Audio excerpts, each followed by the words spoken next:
Once upon a time, in a quaint village, lived a woman named Oziomo.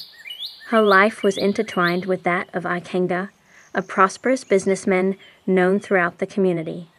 However, behind the facade of prosperity lurked a dark reality. Ikenga was a merciless abuser. Oziomo bore the brunt of his violence and endured mental torture with every passing day. One morning, unable to endure the relentless beatings and emotional torment any longer, Oziomo made a desperate decision to escape the clutches of her tormentor. Fleeing to the safety of her father's house, she sought solace and protection from Chief Udence, her concerned father. Chief Udence, shocked at the sight of his battered daughter, demanded an explanation for her abrupt return. Oziomo, with tear-filled eyes, recounted the tales of her struggles and suffering at the hands of her heartless husband. However, Chief Udence, bound by societal norms and the fear of tarnishing his family's name, sternly sent Oziomo back to Ikenga's house. He declared that no daughter of his would bring shame upon the family by leaving her husband. In the village, societal norms frowned upon broken marriages, especially when a woman chose to opt out voluntarily. The villagers, quick to pass judgment, often concluded that such women lacked proper upbringing and were not raised well by their parents. Facing her father's disapproval, Oziomo reluctantly returned to her husband's house, only to be met with an even angrier Ikenga. The night that followed was filled with pain and fear as Oziomo, battered and broken, slept fitfully. When morning light cast its glow upon the village, Oziomo discovered the lifeless form of her husband beside her. Shocked and terrified, she ran out of their hut, screaming in fear. Villagers gathered, drawn by Oziomo's panicked cries. News of Ikenga's death spread rapidly, reaching even his family members, including his twin brother, Ikenna. Upon seeing his deceased brother, Ikenna erupted in anguish, accusing Oziomo of fratricide. He claimed that Oziomo had repeatedly threatened to kill Ikenga, and he was convinced of her guilt. Oziomo, bewildered by the accusations, pleaded with her father to intervene. Chief Udence, sensing the gravity of the situation, implored the village elders to withhold judgment until Oziomo could undergo sacred rituals to prove her innocence. The elders, cognizant of the severe consequences attached to such accusations, agreed to the plea. Oziomo, terrified but determined, embarked on a series of daunting tasks as part of the sacred ritual. Her father, anxious for her well-being, was informed that the decisive ceremony would unfold late that night, and he was tasked with ensuring Oziomo's presence. When night fell, Oziomo, accompanied by her father, arrived at the village shrine. The chief priest outlined the ritual's requirements, including the ingestion of a mysterious substance purportedly used to wash Ikenga's lifeless body.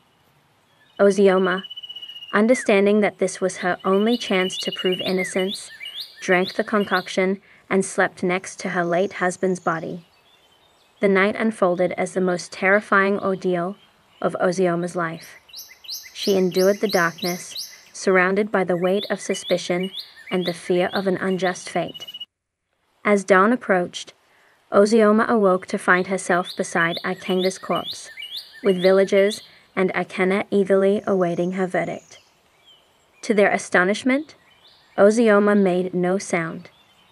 Murmurs rippled through the crowd as disbelief seized the onlookers.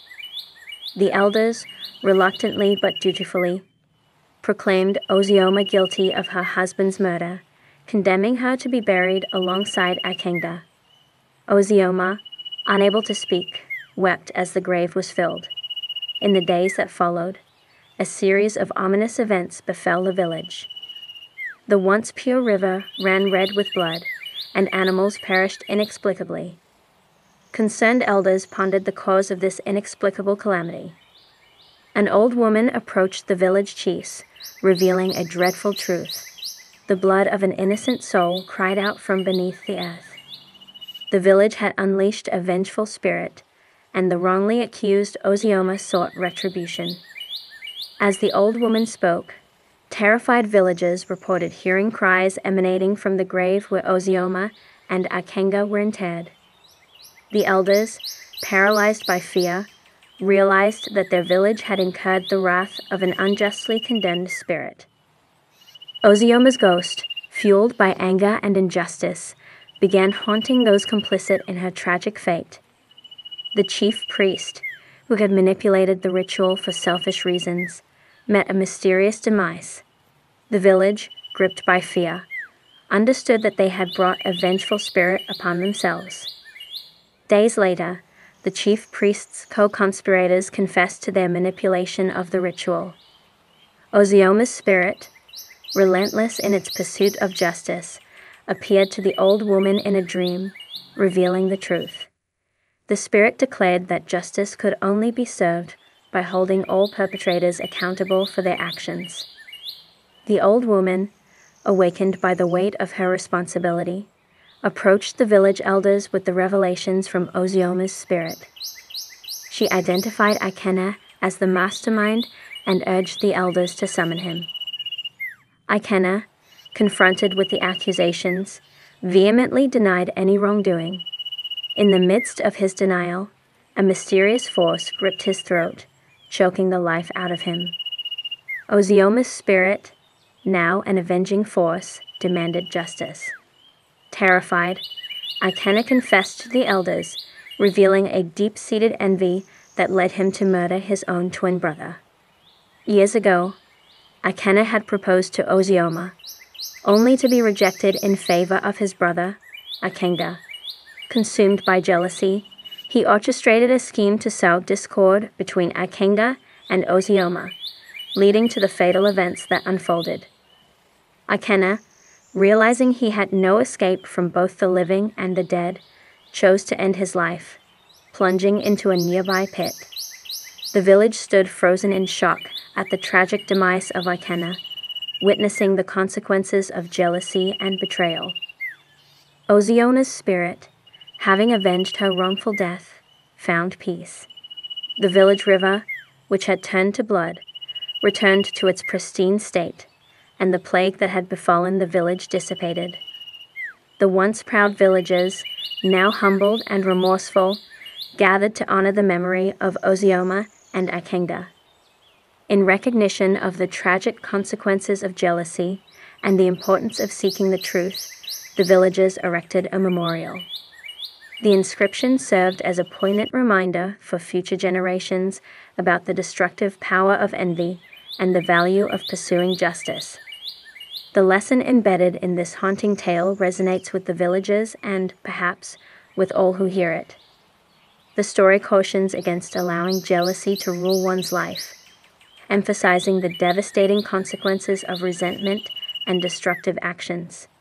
In the end, the village learned that the pursuit of truth and justice is paramount, as the cost of betrayal and falsehood can be immeasurable.